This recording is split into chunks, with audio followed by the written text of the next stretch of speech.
Hello and welcome to episode 5. Didn't think that was going to start there. Episode 5 of the Celluloid Misfits. And this is Silent 1988. Assassins. 1988, yes, I thought it was Silent Assassins, starring Flash Gordon Sam and Linda Jones. Blair. And a lot of other people. And a lot of other people, yes. A lot of other, like... South Koreans. Yes. Mako's in this one? Or Mako? Or Mako. So whenever I see it, I think of Mako Shark. Oh, spelled yeah. exactly the same way. Yeah. So, Mako. Yes, Mako. you would Yeah. imagine so. Yeah. No, Mako obviously more famed for his voiceovers Yes. in The Last Airbender Yeah. and all that, Yeah. Avatar, but also as Jackie Chan's uncle in The Big Brawl, Battle Creek Brawl, Yes. Which I thought Which was is a one of very the- fun role for Yeah. him. Mm-hmm. One of the few Jackie movies that I've actually seen that I liked. Oh, really? Yeah, well, I haven't seen many of his movies, as you know. But, Yeah, well, okay. Yeah. We'll get to that. We Big will. Brawl is fun. It's not perfect by any means, but it's fun. No. So, Mark, Yes. you're a big Linda Blair fan. Huge. It's as huge as she is tall. As she...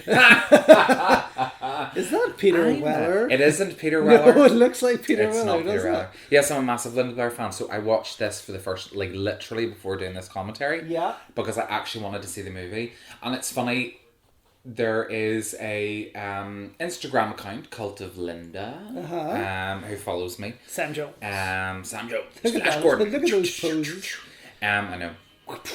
Who follows me, and he actually made reference to the fact that whenever I did my Linda Blair actor spotlight, you know, I did over the month like of October last year, Yeah. where I covered like the majority of her filmography.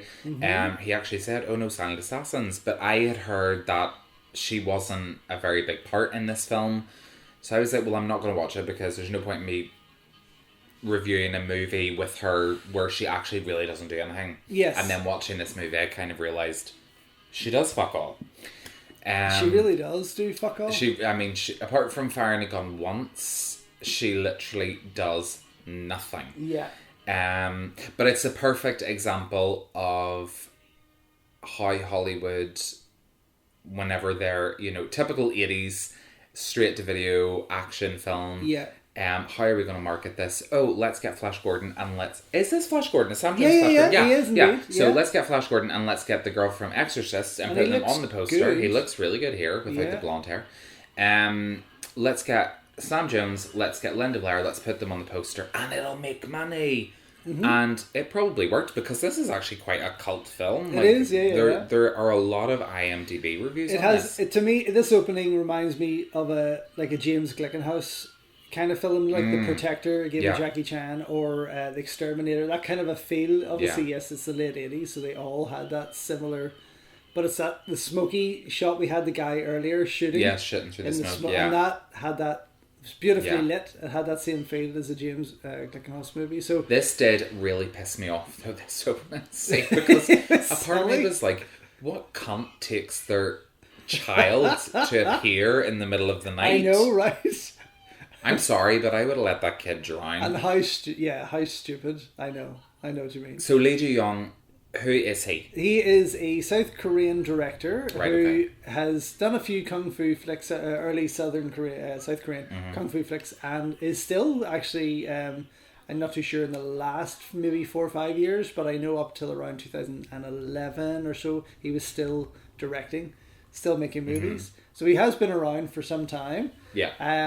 I think I'm not too sure 100% of his background, but obviously Philip Rhee, who is one of the co-stars, went on to be an action star in his own right in America with the Best of the Best series with Eric Roberts. Oh, yeah, of course. And that, and he co-stars in this. Yeah. So, yeah, and I think back then as well in the 80s, it wasn't for an Asian director to get a Hollywood kind of, I guess, movie. Action film, yeah. Wasn't really that popular, but this to me is an independent. Or common, yeah. You know, it is definitely independent.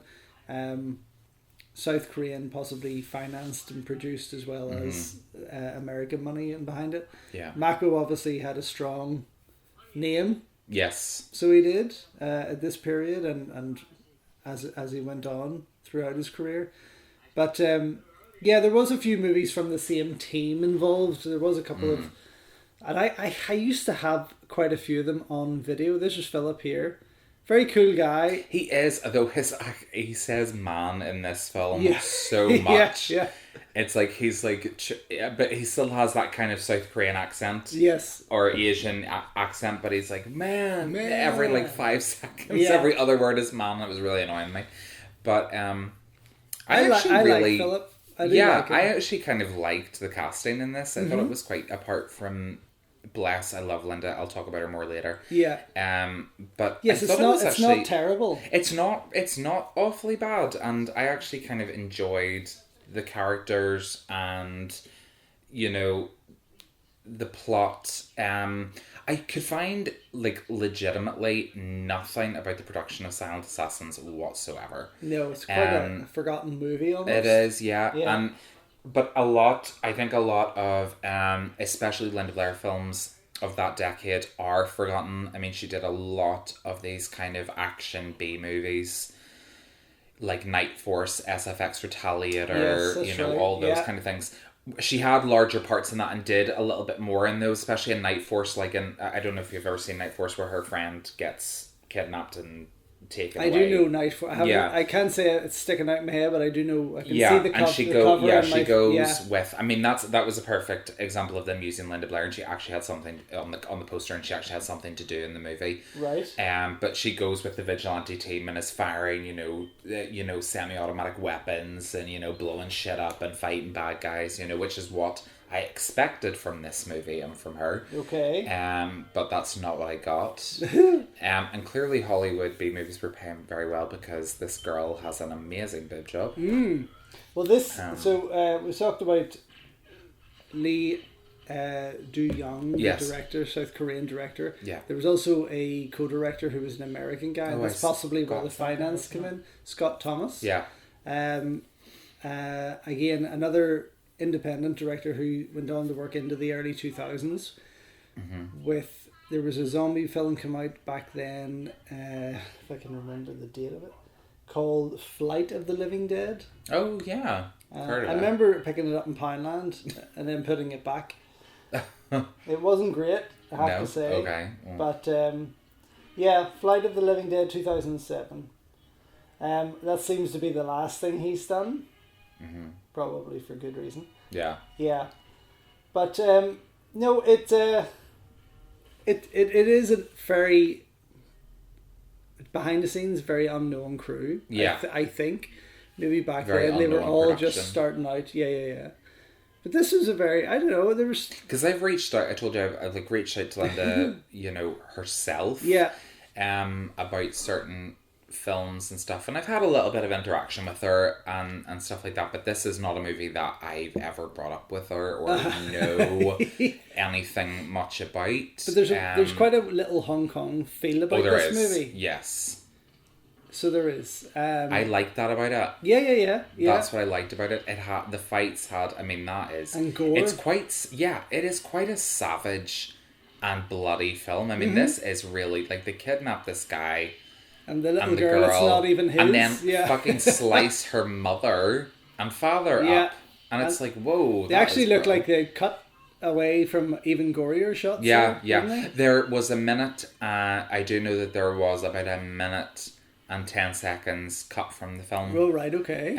I don't know what, there was something to do with nunchucks or something. Nunchucks. Yeah. Okay, yeah. They were banned. So that probably was cut on its video release, but no doubt probably reinstated because I've seen them in it for this version. Yes, because this is the 2003. Yeah. So that it was all reinstated. So actually, the full minute and 10 seconds has been put back in again. Okay.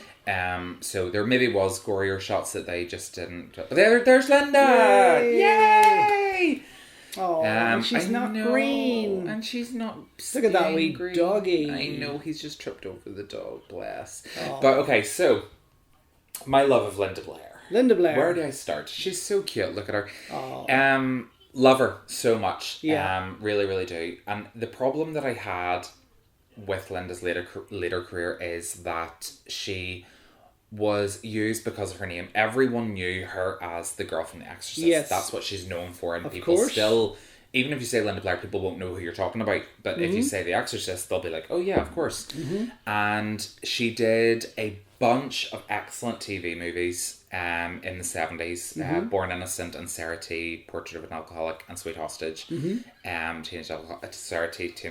Portrait of a Teenage Alcoholic and Sweet Hostage being three of the standout ones. And she was actually very good. She showed an awful lot of promise as a young actress. She's very small.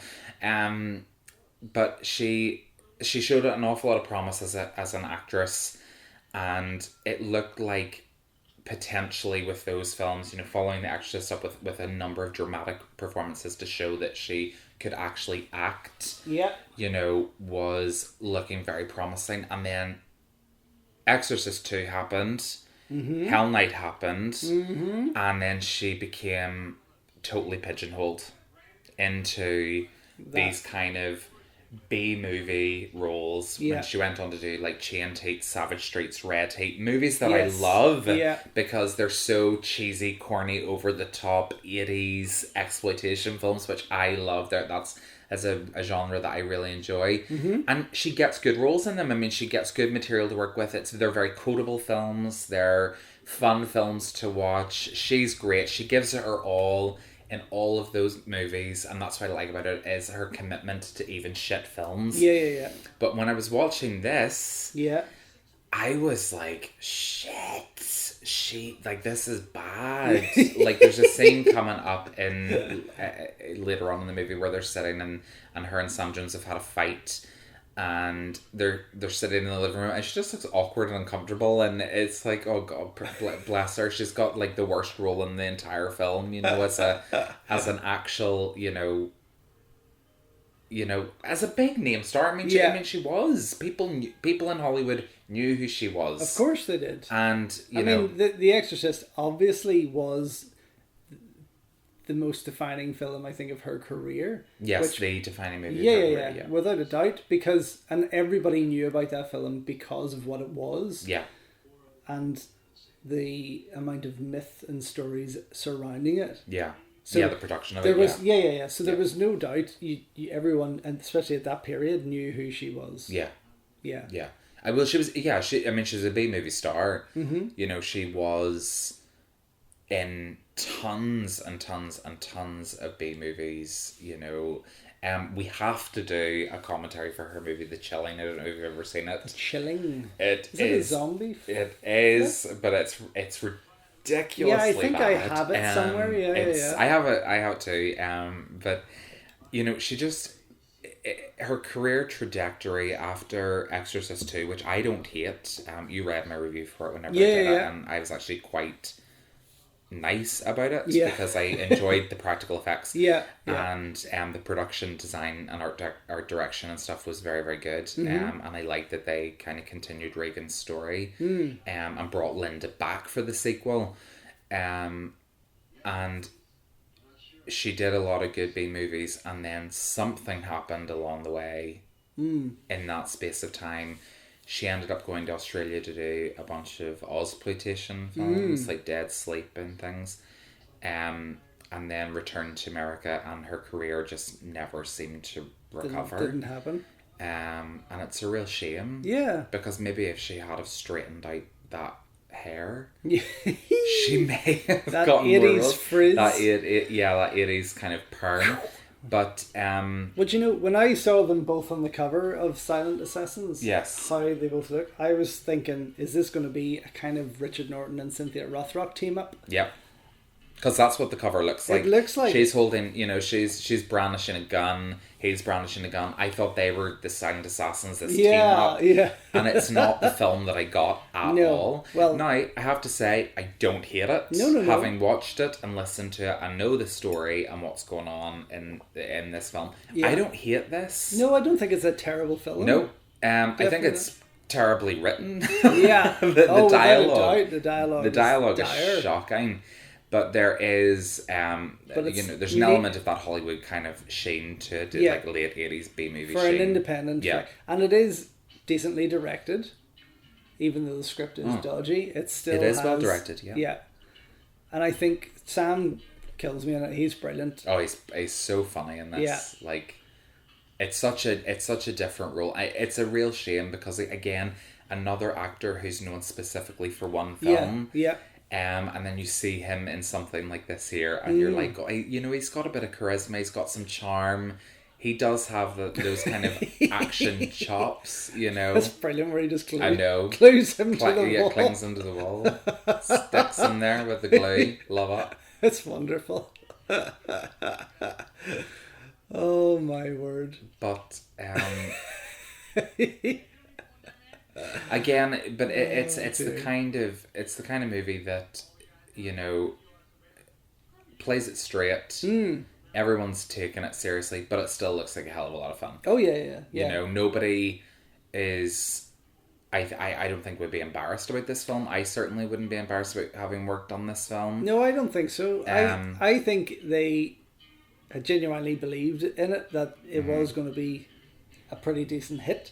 Yeah. It's I don't know if it was or not, but well, it wasn't at the time of release. I do know that, but I know like home video rentals, it did quite well, and it's become a bit of a cult film, especially among Linda Blair fans. Despite it being one of the smallest roles in a movie that she had at this stage in her career, it's still quite. Well, it's one of the best 50 pences I've spent in a long time. I have to say. For 50p, I wouldn't mind getting this movie either. But. Yeah, no, again, I think it is better than a lot of bigger stuff that came out around the same year. I can't really tell you what those are right now, but maybe that's kind of like the beginning of Lethal Weapon. I mean, it had come out, really around that time. Die Hard. He did remind me a bit of Mel Gibson. In Lethal Weapon. Yeah, some of his antics that he gets up to in this. Yeah. He does have that kind of like Mel Gibson type swag to him, But he's a good looking guy. He's a big guy. Yeah. He's got the look. He's got the acting chops for it. He does. I mean, he does a pretty decent job. Yeah. In it. Cagney and Lacey. Cagney, I know, right? Yeah. But I also love that back then, like nowadays, if anybody has like a sprained wrist or something, they try and hide it or CGI it out. They just kind of were like, Sam Jones has clearly hurt himself doing one of the stunts. Yeah. Let's just give him the bandage, and who cares if anybody sees it? It's much more authentic, because it's like he's been hurt in the line of duty. Makes sense. Yeah, why doesn't he have? And that's probably what helps it work. There's a grittiness to it. There is an element of grit. I think this is Philip Rhee's brother, if I'm right in thinking.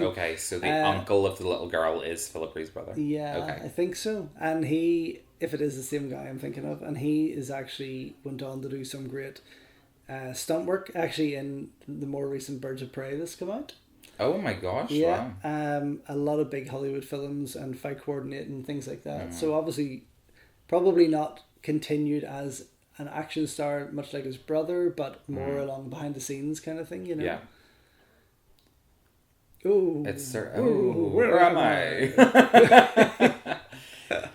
But his accent sends me to town. He reminds me of Alan Rickman's character in Die Hard, only a much cheaper version of Alan Rickman's character in Die Hard. But I mean, the plot is, these bad guys are so clumsy, and aren't they? They are. They're really. They're clumsy and they're stupid, and everything. I don't understand the purpose of the rose. I watched this, as I say, like literally just before we've done this. Yeah. And I don't understand the kind of. No, it's kind of just like a wee thing like isn't a it? Like, work, like he's not sucking a lollipop. Yeah. He's not chewing a match. No. He's holding a rose. Yeah, so it's his thing. It's his bad guy thing. Yeah, he's not. Although I do love that little girl has just been, her whole family's been killed. She has no idea who this man is, and she's running to him for comfort. Yes.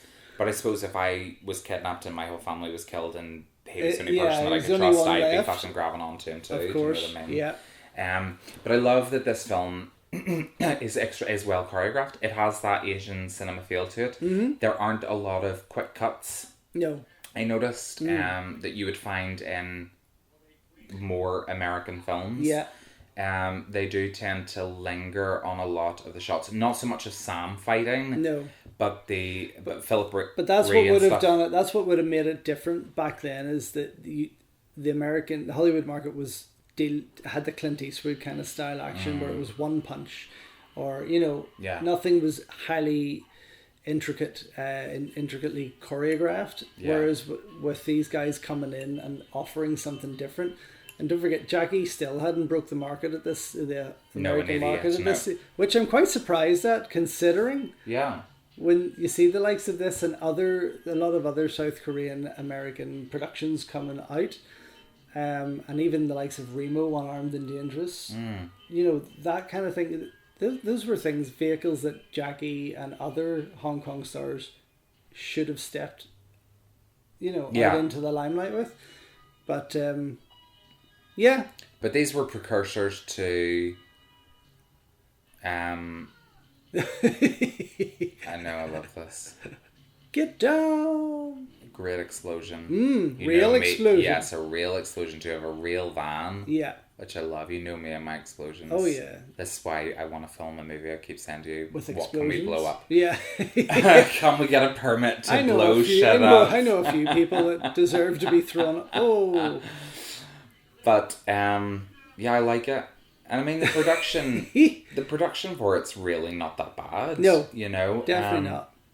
They use good locations. Yes. And obviously the sets that they use were purpose-built to be destroyed, because they do have a lot of fight sequences and a lot of this. That's what I noticed is that, whenever you watch Asian action films, and even like John Wick, which is heavily inspired by Asian cinema, where they literally fight in a bathroom and everything gets ripped apart. Yeah. And they fight in a dojo studio and the walls are being ripped down. Yeah. That's what I loved about this, is that it utilised the sets and just was like, let's create chaos with it and let's throw people through walls and windows and things like that there. I did find it a little bit talky. Yeah, it is. At the start. You're right. The action really doesn't kick off until later on. Like the second half, kind of. Yeah, you're right. Which again is a very American thing. They're attempting to build character, they're attempting to build story and cohesion. The likes of this, again, you've kind of a bit of a Rush Hour thing going on almost. Yeah, with Sam Jones and yeah.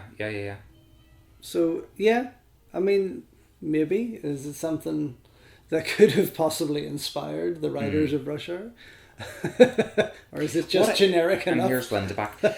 What also really frustrated me about, I heard, listened to a lot of her interviews and things like that there. And, she was called fat. Oh, really? Yeah. I wouldn't have said that. Not at all. No, round. She's definitely got a wee round face. But she's definitely not fat. No, she is a very attractive woman. But yeah, it's because she's smaller, I think. Yeah, and I think it's... I mean, no, definitely could that have been part of the reason that she didn't reach A-list? Because she wasn't a stick-thin... taller... model type actress. This is a scene I was talking about where she just looks incredibly uncomfortable. And I say, Linda, please, no. Why did you do this movie? Yeah. You just look like you don't want to be there. And it's awkward and uncomfortable. It is awkward, isn't it? But she has. But the thing that I like about her in her movies, if you've ever seen, you probably haven't seen them, but she did a movie called Ruckus, which was like it came before First Blood, and it's kind of like a First Blood type film. Oh right, okay. A Vietnam vet comes back, like chaos ensues in this town and whatever, and she plays the love interest in it. And she did another movie called Ruckus. What's he holding between his legs? That is a sausage, which he ends up dipping in peanut butter here. Which is disgusting. I just didn't catch what he was handed there. No, that's it. So... They're an odd couple. They are an odd couple. It's strange, and I think that there is a lot more chemistry between Sam and Linda than is going on the screen. Yeah. But so she did another movie called Ruckus, and she carried that movie brilliantly well. I was going to make a point, and what was the point I was going to make? I can't remember. But anyway, she did a movie called Ruckus and carried it brilliantly well. And it's about like wild mustangs, and she's trying to rescue them, and she pretty much carries the entire movie. And It's, I mean, look, she's just having fun. Oh, this is what that's what I was saying. She has a very natural quality about her whenever she almost feels like she doesn't have to act. Yeah. You know, whenever she is... Oh, it's gross. Given a role that's disgusting. I mean, dipping a wiener into peanut butter is just not... Oh, especially when you don't have a dog to lick it off. That's disgusting, George. This won't be going on the 4K restoration. No, definitely not. Commentary choice, so it won't after that comment. But, you know, she has a very naturalistic quality about her, and she does kind of come across as quite likeable and very natural. And then she does films that are maybe a little bit out of her range, or that don't give her an opportunity to really show what she's capable of, and it makes her look bad. Yeah, but she's not. No, you know, no, I don't think she is. And yes, I know that she has been stereotyped, but she's also done enough to prove that she's not. You know, she doesn't have to be. I mean, I think it's the choice of film. I mean, like I said about like Savage Streets, Chain Tate, Red Heat, they were exploitation films. Yes, of course. A lot of those movies were, Linda Blair's naked, you know, she's getting her but that was to get away from the good girl. Funny, Cynthia Rothrock had done a similar thing with a photo shoot, and she got her boobs done, and she did a raunchy photo shoot to kind of get away from that kind of all-American girl and to become this woman. Yeah. And then that's unfortunately when her movies started kind of going downhill. Yeah. I mean, it worked for Linda for a while. I mean, Chain Heat, Red Heat, Savage Streets, Savage Island, Night Force, SFX Retaliator, all of those films were good, and, you know, she was great in them, and, you know, but it was a shame that it had to get to a point where she had to derobe. Yes. To get those movies, and as fun as they were, and as committed as her performances were, you know, it's still a real dying shame that this is how it ended up for her. Oh. But of course, she's gone on to do to become an advocate for animals. You know, she's a fellow vegan. I thought that was the Retaliator, but it's a different one. It's not the Linda Blair SFX Retaliator. Sadly, or I would have been very excited, but I do love Sandal Bergman, actually. Okay, well, maybe we need to go through that someday. You do. But obviously, no, she always said that acting was never what she wanted to do. Oh, really? Yeah, she didn't want to be an actress. She wanted to be a veterinarian. Oh. And that's, you know, she's vegan. She has the Linda Blair World Heart Foundation. She does a lot of work rescuing animals and things like that there now, and that's where her passion lies. And I think, you know, if that's what she wanted to do, then great. Yeah. But she's left, you know, a decent enough B-movie legacy, you know, for enough people for her to have enough fans. Yeah, you know, to still pick up. Of course, you know, 30 years later, Silent Assassins. I know, right? Yeah. This guy looks familiar to me, and I'm trying to place him. I can't find him on IMDb either to pinpoint who he is. You haven't seen him about, no? No, the face is not familiar at all. That's what they said about Quasimodo. So, bless sweet Quasi. She's so tiny behind Sam Jones. I know. She's probably on a board or a platform or something just so that she's not hidden by him. Oh dear. But yeah, but that's what I said. It's a very talky film. Yeah. For the first majority of it, but I think that's probably because the majority of the budget goes towards the names there. The names, yes, paying Sam and Linda probably, and towards the action at the end of the film.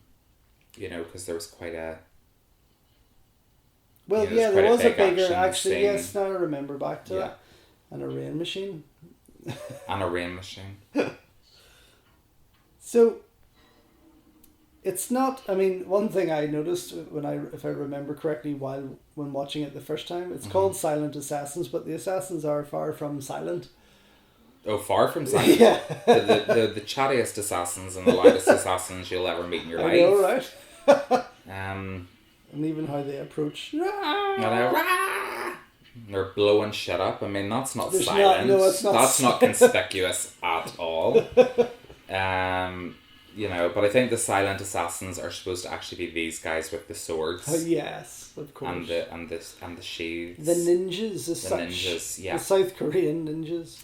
And I love hearing this scene, like, it's like pissing rain. Yeah. All these people just happen to be out in the pissing rain, and he comes up with a fucking With an axe. I know.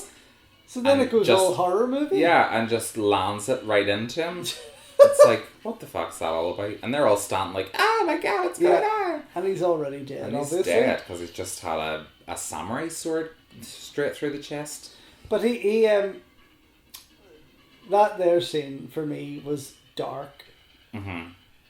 You know, like it was a moment that didn't need to happen, but they've clearly, really turned this up to 11 as such to make it darker than it should have been. Yeah, I mean, this actually could have been a very light action film, but Yeah. obviously with the massacre at the start of the movie where, you know, the little girl is in the elevator, all these people are getting their hands chopped off and their heads chopped off and their mom's dying and whatever, it lent itself to being a much darker film, which to me, as from a writing perspective, this is what it's essentially supposed to do is give more motivation to the characters. That water flowing. I know. Sorry. Yes. Yeah. It's supposed to give more motivation to the characters, and you know, for them to to do more and whatever. Yeah. And to be more kind of fierce and ferocious in their kind of final assault. I know he's hilarious. Really into this. He is into it, and that's what I love about it. He's really committed. To the role. He's taken it very, very seriously. I actually do like this modern action role of Sam Jones, because as we said, sorry to interrupt, but earlier, as you said about everyone sees him as Flash Gordon, but he actually suits this. Mm-hmm. He does, and I'm surprised that he didn't do more of these like direct to video action films. He probably did actually. I haven't checked his filmography in a long time, but I mean, this particular character, he does, as we said, has that Murdoch kind of Richard Norton thing going on. Yes. And I think it's who's Murdoch? Lethal Weapon. Murtaugh. Yes, it does have that element of it. Again, another horrendously decorated house. Just saying. It's crazy. And this was daft. I know, this scene really confuses me. Sarah. Yeah. Okay, let's see if he's done any other modern stuff. Because I wouldn't mind having a look. No, I mean, neither would I. I think it's, he does it quite well.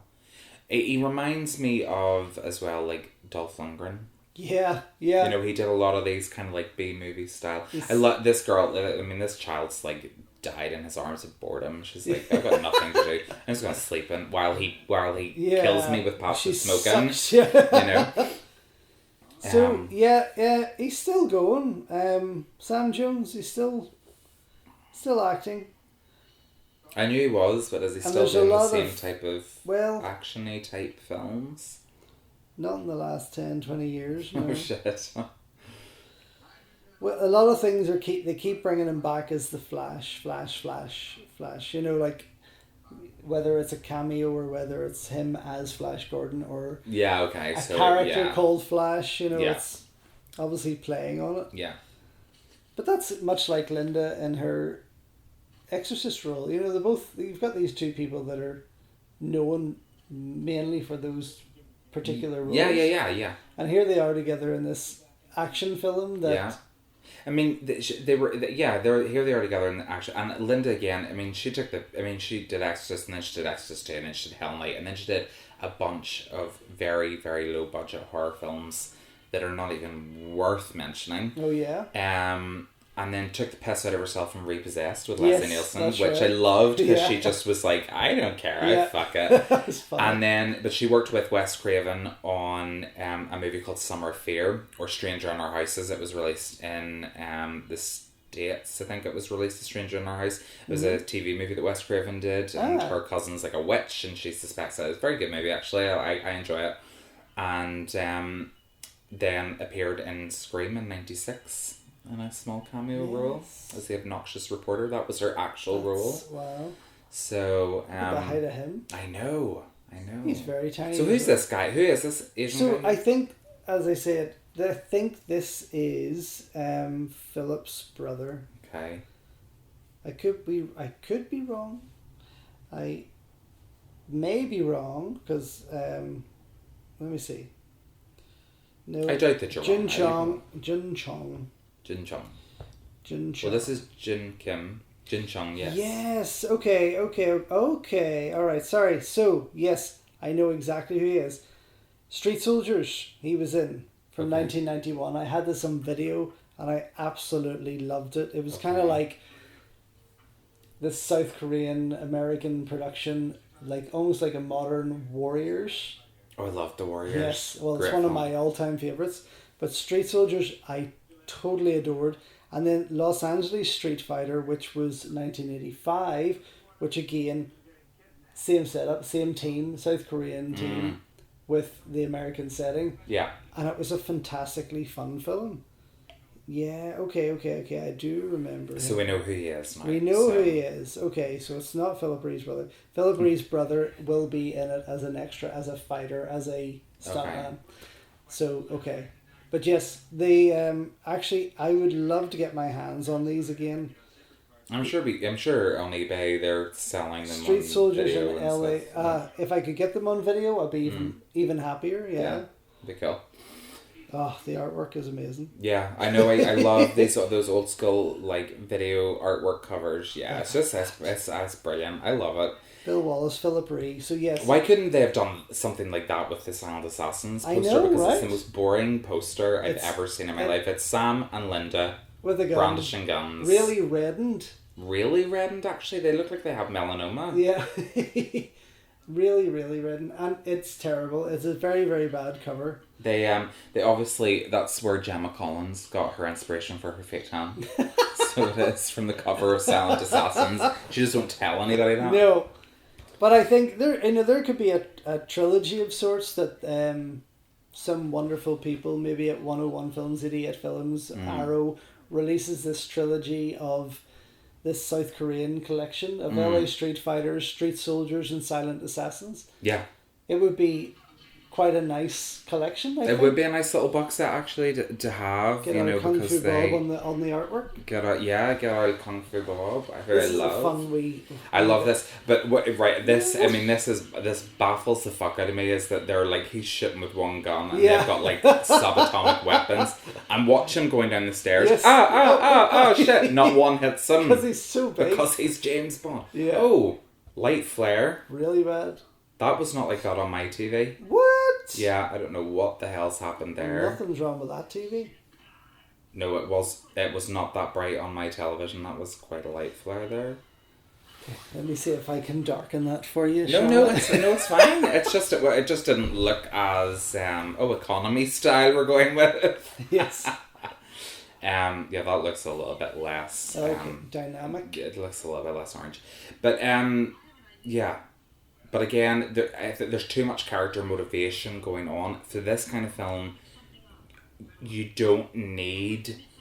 This isn't Lethal Weapon. No. This isn't Die Hard. No. This is a low budget action film that needs very little motivation. It needs very little character development, which is why I believe that Linda Blair's character Sarah doesn't even really need to be in it because she's only really at threat once in the entire film. Yeah, that could have been anyone. It could have been played by anybody. It didn't need to be her. It didn't need a name as Linda Blair, no. And it serves no purpose to it. And then all of these things could have come a lot sooner than 40 minutes into the movie. Totally. You know, to progress the plot along well, that's and why, add more action into it. Pretty much then that's what, as I said earlier, that's what Rush Hour did. Rush Hour took all that crap out and basically tightened this storyline up because that's pretty much what's going on. Yeah. You know, in theory. Yeah. So that But what makes Rush Hour work is the characters are super likable. They're well written. There may not be much character development with Chris Rock and Jackie Chan's characters in the movie, but they're funny and they're likable, Yeah. which means that you can watch them without having any Without kind of having to motivation know, of or course. having to know too much about their lives. This is trying a little bit too hard to be a little bit too serious. Yeah. And it these kind of scenes where they're like meeting in the gardens remind me of those like old Japanese Sister Street Fighter. yeah, and that like kind of yeah, samurai films, you know, Yeah. where they meet and they talk and Yeah, it's and all talk very and talk, intense, yeah. intense. But those films were epic. You know, they were like over 3 hours long. Do you know what I mean? So It was you Sister had Street time Fighter to do wasn't, that, no. but you know, there was time to. There's them in onsen. George, would you like to talk about your experience? I had a wonderful time in the onsen. But why is Sam Jones not naked and the rest of them are? Well, he should be, let's be honest. He doesn't want to does. embarrass them. I don't know. Maybe he doesn't. Maybe he doesn't want... He didn't get paid enough to go naked. Who Maybe. knows? But yes, I had a lovely time in an onsen there recently in Tokyo. Very lovely time. And it's funny because these are South Korea. I love this back tattoo. Like, that is insanity. Isn't it? It's obviously It's not the most, real, but... no, but... It's a bit overkill. Cry, did cry. But... So, but what's interesting is it's a South Korean team, Yes. but they're actually Japanese Yes. characters. Yeah. Because they do reference Japanese culture in the film, and like the samurai and the blade Yeah. and why it's relevant and passed down through the generations. And I find that a little bit strange that it's South Korean, yet they're Japanese. You know. But again, at a time when perhaps there was more Japanese influence in films, and there wasn't much coming from South Korea in terms of tradition. Yeah. So that's possibly why they've fallen into that around in this time period. Yeah. Because there is, I mean, I have obviously here in the wall. There's a ton of historic South Korean films that are outstanding, but to the general Western audience, they wouldn't understand it. They wouldn't get it. No, it's because we've become so. We've become so, what's the word I'm looking for? So accustomed to a Western mythology or Western method of filmmaking. Yeah. That, and I find this even whenever I'm watching, you know, European films, you know, from world cinema, French, German, Soviet, whatever. Are we still allowed to say Soviet or is it Russian? I don't know, whatever. Say whatever you want. Soviet. You know, I couldn't sit and watch them with friends. Yeah. Because they would be like, what the fuck is this? Because they've got to read subtitles and they're long and they don't understand. Yeah. But it's like, it's because we're not investing our time in watching more cultured and diverse movies. That whenever we do see them, they're not successful and they don't do well enough. No. Which is unfortunate because we know there's so many incredible ones out there from other countries. In fact, I would go as far to say there's probably more better films from other countries than there is from Hollywood. Yeah. And they don't racket them out like a machine like Hollywood do. You know, they're not. Well, maybe not I'm anymore. Wrong. No. In Hong Kong in the 80s and 90s they did. Yeah.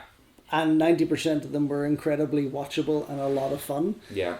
Obviously Bollywood's a whole different matter. Bollywood's a whole different ballgame. But yes, the South Korean movies, I would say now and probably in the last 10 to 15 years, it has been South Korean cinema that has wowed me the most. Yeah. I think without a doubt it has blown me away. Yeah. In terms of their filmmaking style, their stories, what they have just delivered has been the best. And I watched Parasite recently. Oh yeah, I haven't seen it yet. Mind blowing. Oh really? Yeah. I mean, just incredible. Yeah. What they do with it, you know, visually, storytelling wise, acting. It's just literally almost like the perfect movie. Yeah. Wow. But I do find that whenever you watch films from other countries, they tend to be much more refined.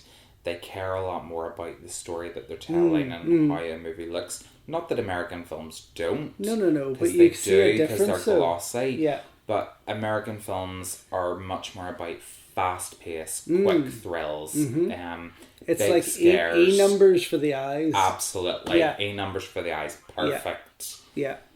But these guys, I mean, when you look at this team here, who, as I mentioned, their other movies, they they clearly were a different breed. You know, they've come away from South Korea to start an American career in film, and they've done something different. So even back in South Korea, films from this time weren't anything like this. Yeah. And this does have those American moments. Oh, it does. Yeah, but it absolutely. also has a lot of Hong Kong styled moments, and it has, so they're obviously trying to create their own feel, their own thing. Yeah. And it works because you could pretty much pull out those films I've mentioned along with this and a few others that they've made and know they're from the same people. Yes. So you could.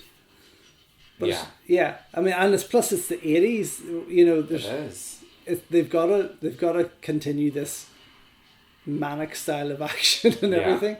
See, this is what I like here is that there was a couple of quick cuts that's later on in the film that they don't cut away from The fights, the action itself. Yeah, Sorry, yes, yeah.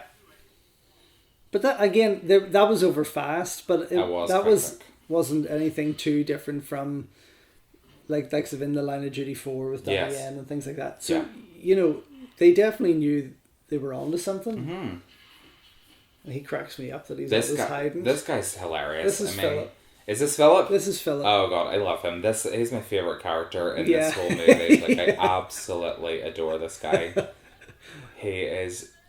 Yeah. What are you doing, man? You just ruined my place, man. It's hilarious. I love him. He's great.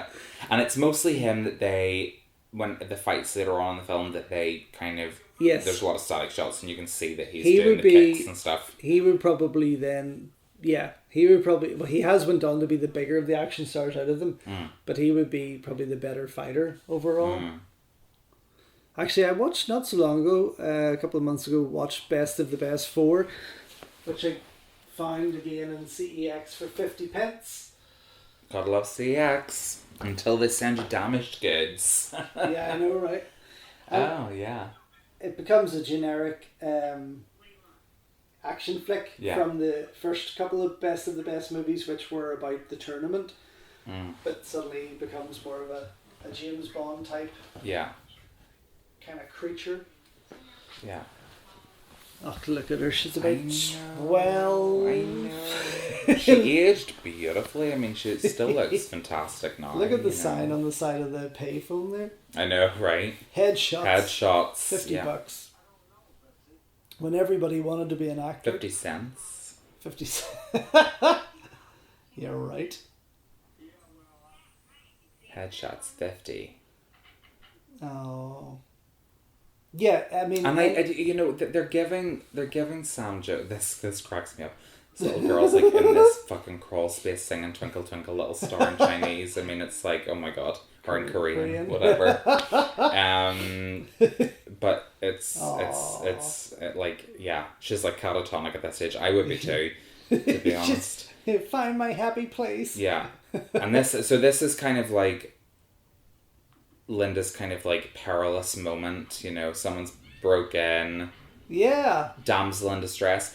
And it kind of insults me a little bit because having seen her in other films like Night Force, where she's very capable of defending herself, and she has played strong women, even in the Women in Prison films, you know, she goes in as kind of this meek little kind of wronged girl and comes out very, very tough, you know, because she has to. And it bothers me that whenever she takes on roles like this where she's almost helpless in a sense, I'm kind of like, no, you're so much better than this. Yes, but just again, it is that character, isn't it? It's not. It is. Obviously, if this was a sequel to Chained Heat or something like that, we'd understand, but well, they did do a Chained Heat too, but I Linda think if somebody else was in her role there, there'd be no problem. Yeah, and there's her big moment with the gun, so that's what they put on the poster. Well, you can go home now, Linda. Yeah, that's you, Linda, and your work is done. That's a wrap. But I think that they try again. It's a little bit I mean, this is unnecessary because she disappears pretty much after this. She's only in like 2 more scenes. And then she's away, and it's a little bit of a kind of what's the point, because they're giving the character of Sam, he's actually called Sam in the movie. Yeah. They're giving Sam this relationship that clearly means an awful lot to him, and it's distressing to the character of Sarah, played by Linda Blair. Yeah. And she doesn't want him to do it because she's worried that he's going to get killed and things like that there. She just looks like a child. She does. She looks so young here. And she's not. No, but she that's changes in each yeah, scene. Yeah. It's like, she ages. But they try and build this story and this kind of love and, you know, character that leads to nothing. Yeah. You know? And it's a completely pointless exercise. He's still chewing his gum. still chewing his gum. She didn't take it off from there. Yeah, it was just a bad shot. She doesn't look so young now. No. Oh, you do? Okay. But I mean, to me, that could have worked in her favour. Yeah. You know, because, I mean, 88, she was what? Oh, God, correct me if I'm wrong, 12, 13 when she did Exorcist. That was 70s. Late 70s? No, early 70s. So she would have been in her 30s here. And to look like that in your 30s now as an actress would be a huge benefit because you can play characters much younger than yourself. Yep. This scene literally kills me. I love this moment. This was my favourite scene in the whole film. Look at that fucking necklace. That necklace Holy shit. Unbelievable. That is like a weapon. It is like a weapon. It's kind of like her padlock whenever he puts her back in the dungeon. It's like a chastity belt, doesn't it? But this made me laugh. So, like, who does that? With wasabi. I know, what a dick. Never try anything that you don't know what it is before asking. Fucking hell. But, it just, whenever I was watching it, I was like, this is so, it lightens the mood a little bit. It is still a little bit like, holy fuck, they've just, like, done this. Yeah. But it lightened the mood a little bit for me, and I did kind of laugh, whether it's intentional or unintentional. This is Philip's brother. In the black. In the black, okay, yeah. cool. He looks quite like him. Mm. Yeah, I think it looks quite like him. But it's just I just love that they're trying to get to these guys in any possible way that they can, and so they're like, right, we're going to poison the champagne. Yeah, but it's typically 80s when they go round the world for a shortcut. Oh, I absolutely. Instead of just get to the point. Yeah, get straight into the house, kill them. Yeah. And it's like, he's managed to get dressed incredibly quick, and he's come back with champagne, and it's like, oh, here, we're going to poison you, Philip.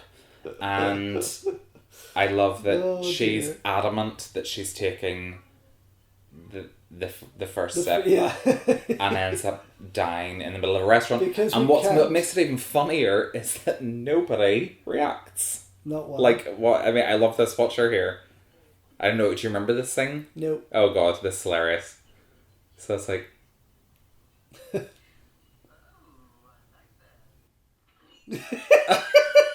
And he's like, ha, fucking dick. He is.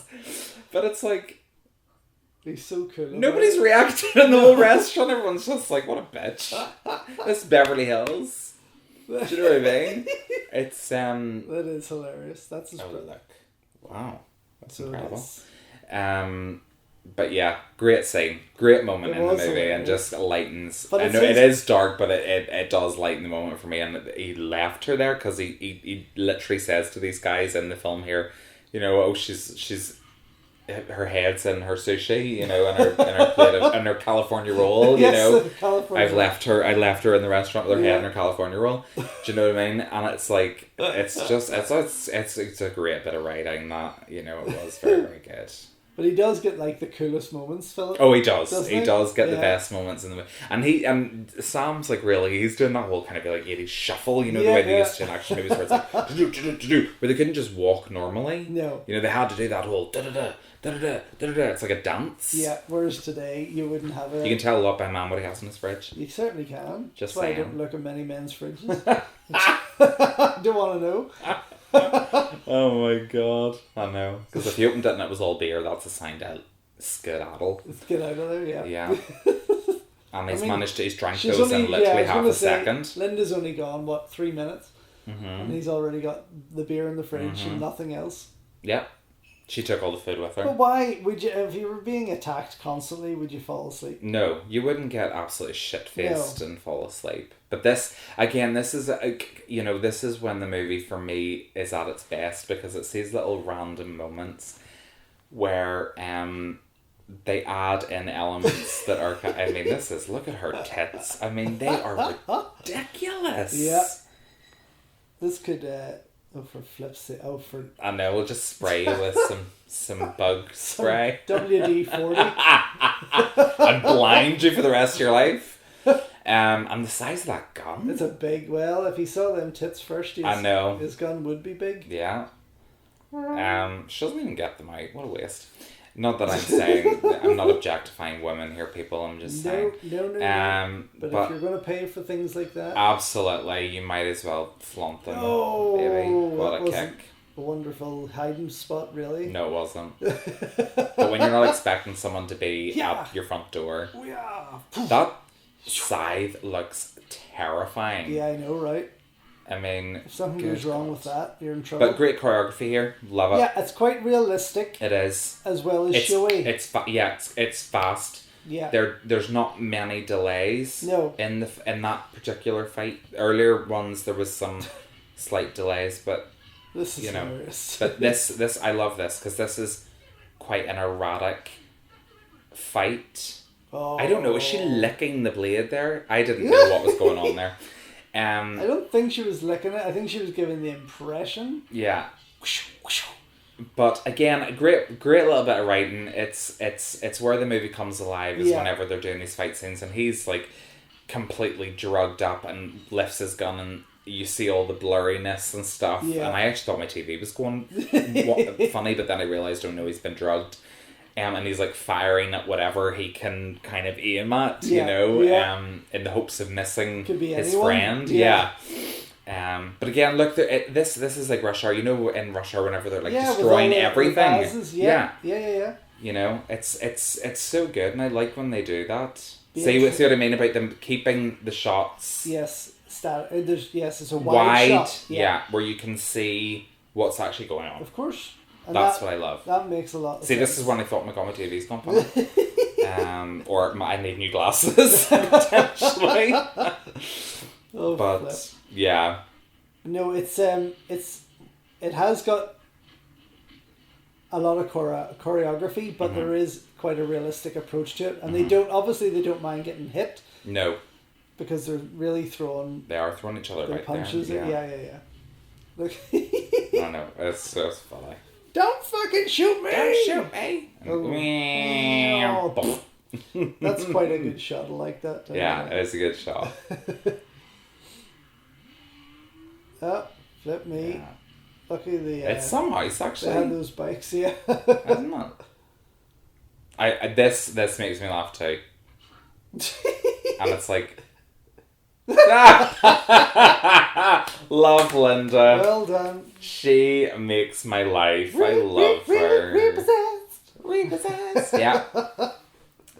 That was it. That was Pazuzu going back then. Comic time in there. She does. Actually, have you ever seen Up Your Alley that she did with Murray Langston? No, I have not. It is such a good little movie, and it's a comedy, and she like goes and pretends to be homeless as a journalist. I should have been meets quicker Murray with that Langston. answer when you said, "Have you ever seen Up Your Alley?" And I should have said, "No, I'm not that flexible." Oh, for God's sake! Well, it's too late to make that. But she does actually have and even in Repossessed, she did show a little bit of comic timing. This is my worst fear. Oh, is this what is this called? Cruelty. Well, yeah, it is called that too. I can't remember. It's not something I would research as such, but yes, it is quite Japanese nail torture. So he puts it in the tip of his dick. underneath the nails. Yeah. Yeah. Yeah, I think it is quite Japanese, not it's a Japanese thing. Yeah, it is. Yeah. Not that I suppose it's not a practice that they would do. Ooh, it just fucking makes me Wince. I hate it. Oh, fuck. Yes, he's really enjoying He is. that. He's like going right at it. Like, she's still catatonic, the poor little girl. I keep forgetting that she's actually a victim here. She just wants some kimchi. She's like, she's like, where the fuck's my teddy? Pickled vegetables. Oh, God, love her. She hears that wee man screaming. And then calls for her mum that she knows is dead. These two spend a lot of time in bed together. Don't they? Yeah. And he never stops chewing gum. No. Maybe that was at the bequest of Linda. Maybe she was like, No, I'm not kissing that mouth. That smells like you haven't brushed. I love that they have him cleaning the house. This was another scene that I thought was so funny. Is that he's the one hoovering up the mess. He's such a tiny wee man. That's hilarious. But it's like the film starts to come alive for me here. Yeah. You know, it had a bit of a slow start, too much bullshit and time wasted on character, and when they could have just gone into much more action scenes. You know, they definitely could have. What are you doing, man? There's the man again. There's the man. They could have brought it up to speed, certainly. Yeah. But where the fuck did you come from, Sam? He came from the bedroom. And the fact that he has a t-shirt on for once. I don't know. It's unfortunate. Hairy back and chest. But look at his feet, my God. They are huge. I like, do you know, that this is, I was actually talking about this the other day. I like older action films with older action stars, like especially from the 80s and early 90s. Obviously not Sly Stallone and Steven Seagal. I love all them people, but they were very manicured. Yes. But like Bruce Willis and Mel Gibson and stuff, whenever they were hairy. You know, you watch action movies now, the action hero takes off a shirt and they're it's like, waxed there's no hair. And it's like, not realistic at all. Whereas Sam Jones, he's a rough and ratty cop. Hairy man. Do you know what I mean? Yeah. He's going to shave his chest now. So is this like symbolic or significant in some way in Japanese culture? Like shaving off your head? Because he's reminiscing back to... He is now, I know when I shave my head, I don't ever think back to any real murderous moments in my life. No. So I'm not too sure, but let's say yes. It could be like a Japanese cultural thing. Or is he just having a Britney Spears moment? Oh, I've had that. I'm sure you have. I had a Britney. I did. Did you shave your head? Right down to the scalp, yeah. Oh. Yeah. We won't go into deep shit on this. Woo! Woo! I can lift her. Look at that. He's going to But this would have been a great opportune moment for them all four of them to get together. So Linda to get geared up and be like, they tried to fucking rape me. She could be that. I want my gun. Yeah, that's good. She's just proved that she can use it. Of course. So why not gear her up and get her out there? That's where it went wrong. This is where the men... Very misogynistic film. Yeah. Had at this period of time, was there women heroines like that? Action women heroines? Well, Night Force was 86 or 87. Oh, yes. So, I mean, she did that, so... Yeah. Yes, but obviously there was... in Hong Kong, for example, they were rife. There was like... Oh, yeah. Kick-ass female action stars all over. Yeah. But in America, not so much. It was still... No, they were still supported by men. Yeah. Very... I can't think of really any action film so the same year as this, you had the likes of Michelle Yeoh and Cynthia Rothrock doing Yes, Madam, Police Assassins 2 or whatever title you know it around the world. Which was, I mean, puts this to shame in any action department. So it was, you know, I can't imagine anything coming out of America, whether it had a South Korean team behind it or not, that had the same amount of stunt work and action from women. Yeah. You know, so they were still, it was still... But again, the Hollywood thing is they cast known actors who can't fight. Yeah. So, you know, they would more than likely be doubled in their fight scenes. And it's funny actually watching back again. What a ferocious fight! I love this fight scene. It's a great moment. And it's just nice to see Mako get a wee bit of action, isn't it? With his samurai, I love it. It's great. It's fantastic. And this guy. I know. Look at this! Whoosh! Oh, love it. Yeah. But it doesn't hold back in the savagery. That's what I like. The brutality of it kind of adds a little bit of grit and whatever to it, and I do like that. And that's what I was saying. it has that realism, even though you can see the choreography. Yes.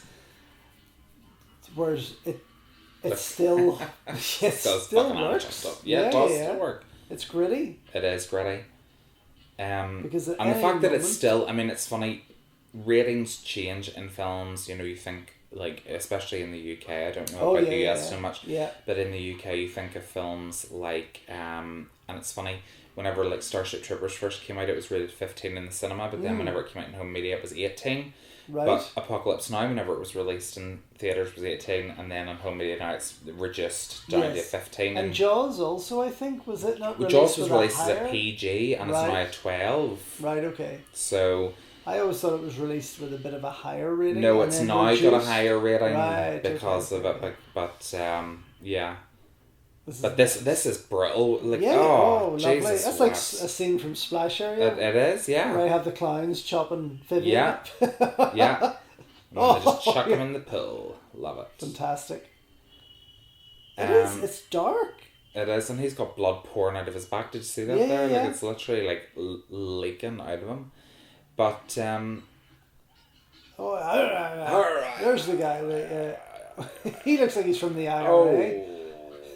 Doesn't he? He does. That's what they do. They look like they're. See, there's the what are they called? Nunchakas? Nunchakas? They have the like spikes on the So they were banned, so that's why that could potentially have been cut? Yeah. Right, okay.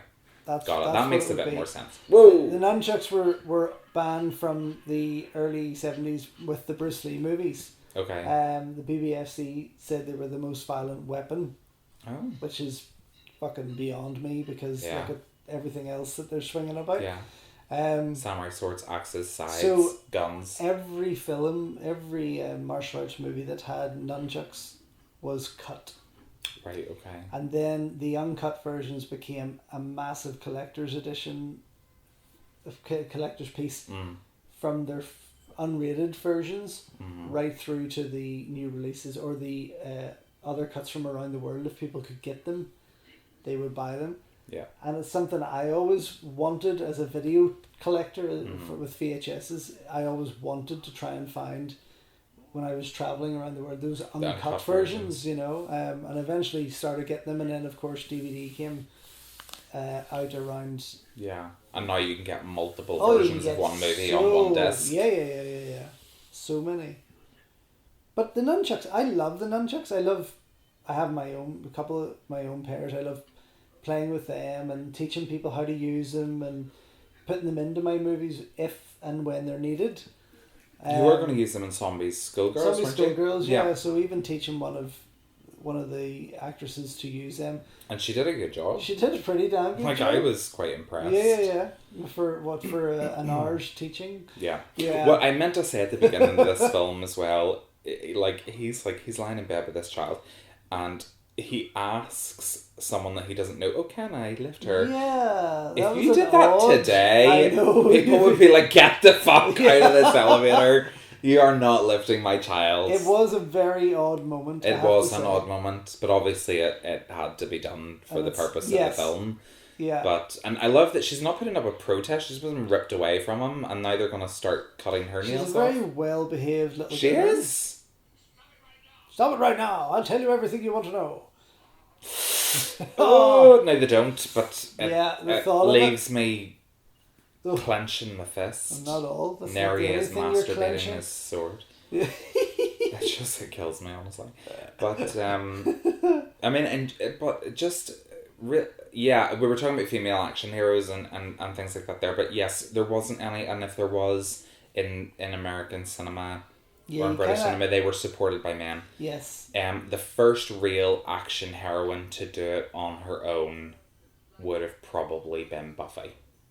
Yeah.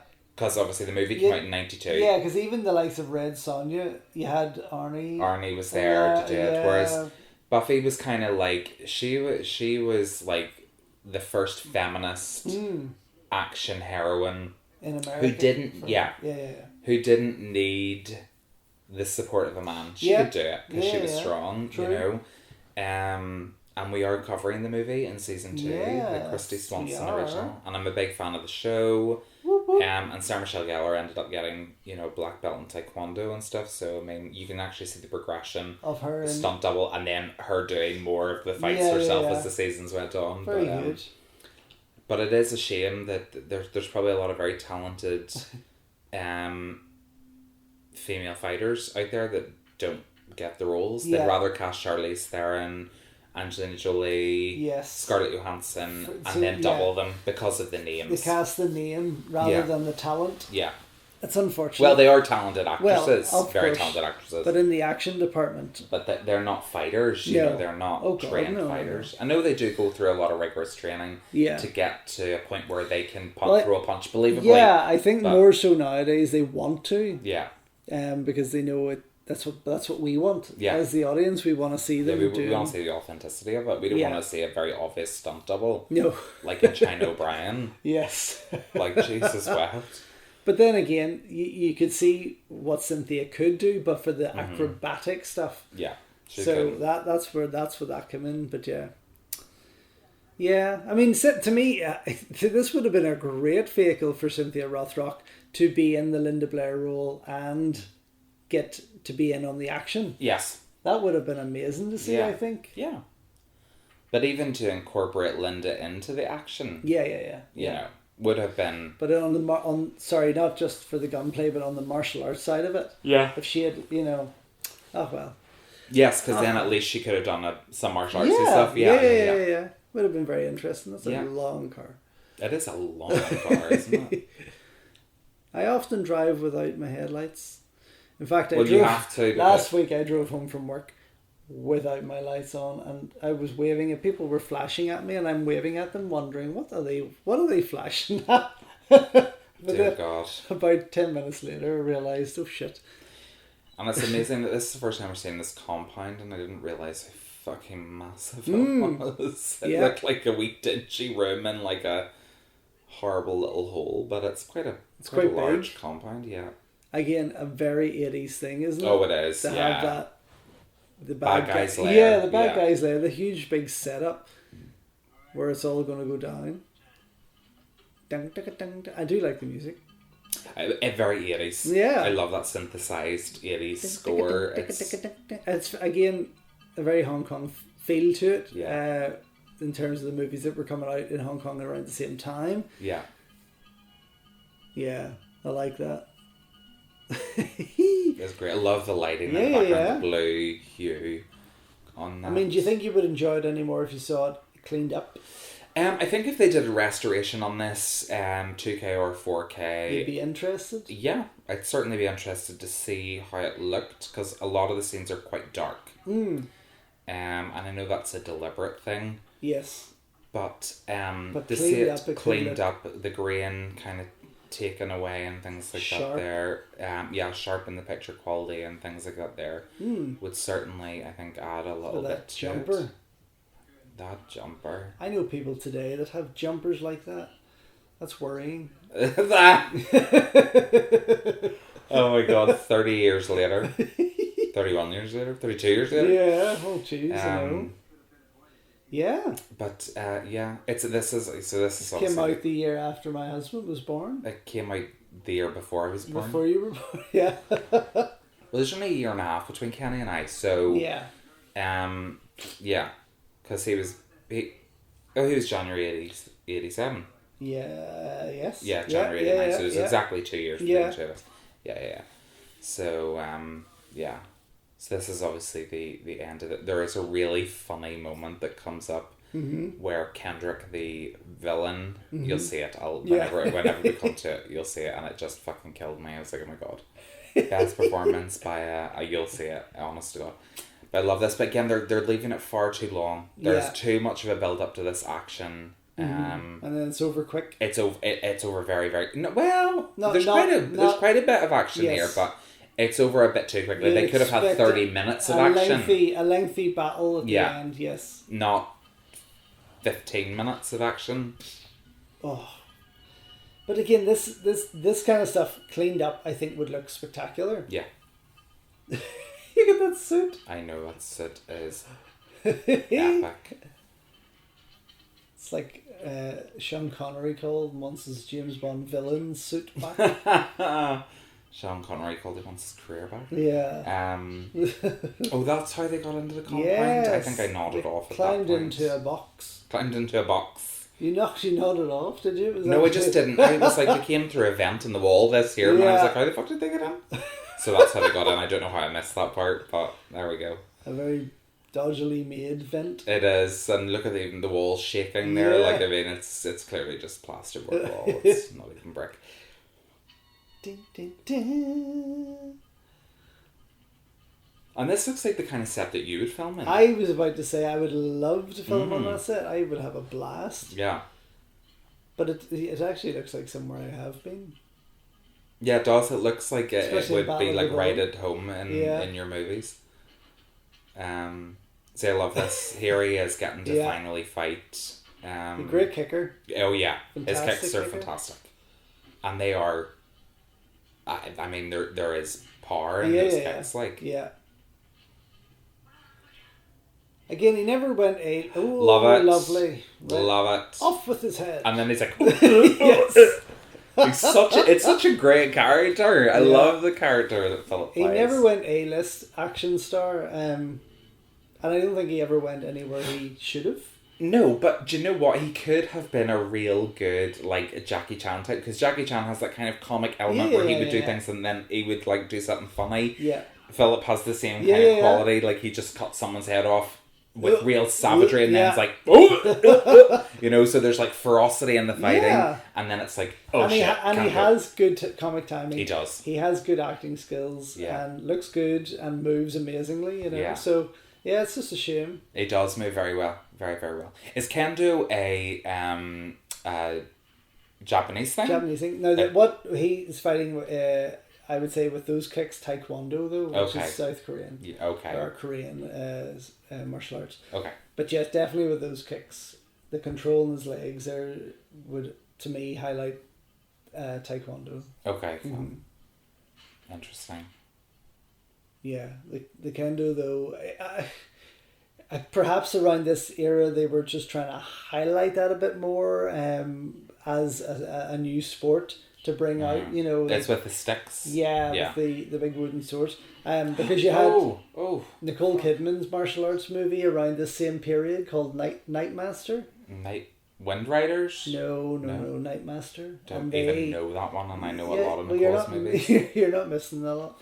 But it had the same thing. On the front cover, it had a kendo master. So it was possibly that was the martial arts of that time. Yeah. That they were trying to promote a wee bit more.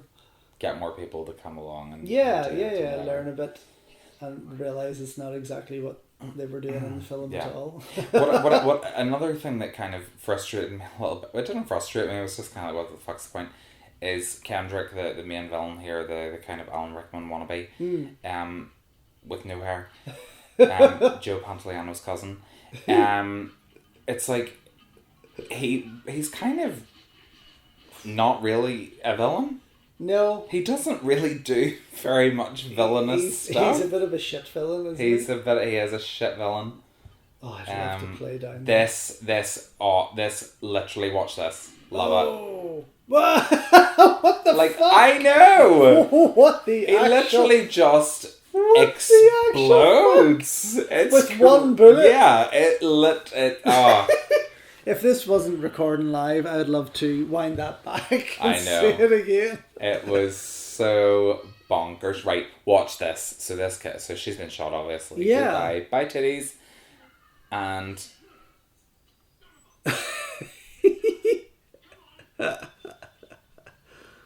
so... Oh my The action's word. still kicking off. That's amazing. That body explosion is outrageous. Isn't it? It was clearly a mannequin, but it's like, it's just brilliant. It's like, no matter what way the mannequin falls, just shoot it. Yeah.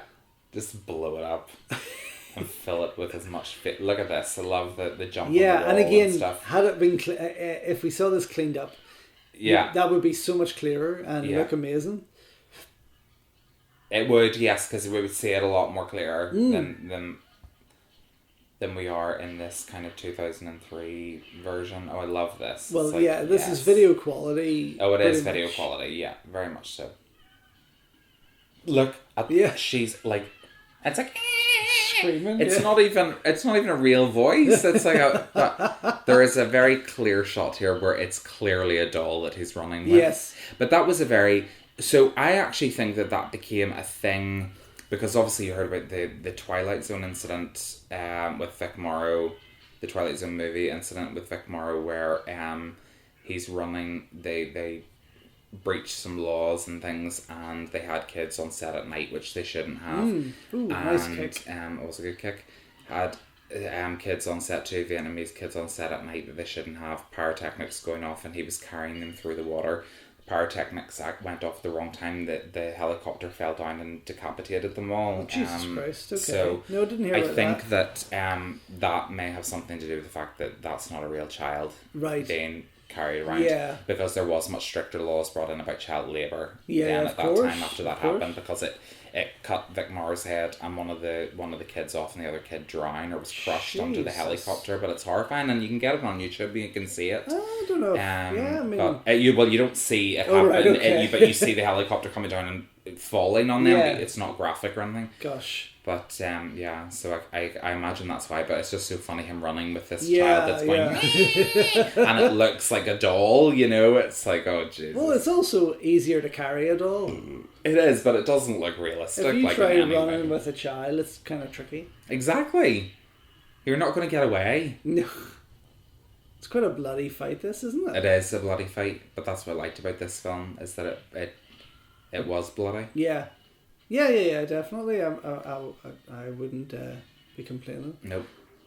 He's like, I love him. His energy is wonderful. Yeah. He is very Jackie Chan-esque. He is, yeah. He has that quality about him. He's great with his katana there. Yeah, he's very short. Or samurai, whatever it is. Short moments with him, but... Yeah. Look at this pose. I know. That's hilarious. See, and this is where I love this, because we see so much of what he's actually doing here.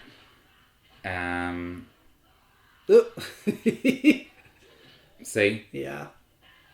Great. And I love that we're actually getting to see his abilities and his great skill. There's no cuts away or doubling. No. But as you said earlier, they get to wreck the set.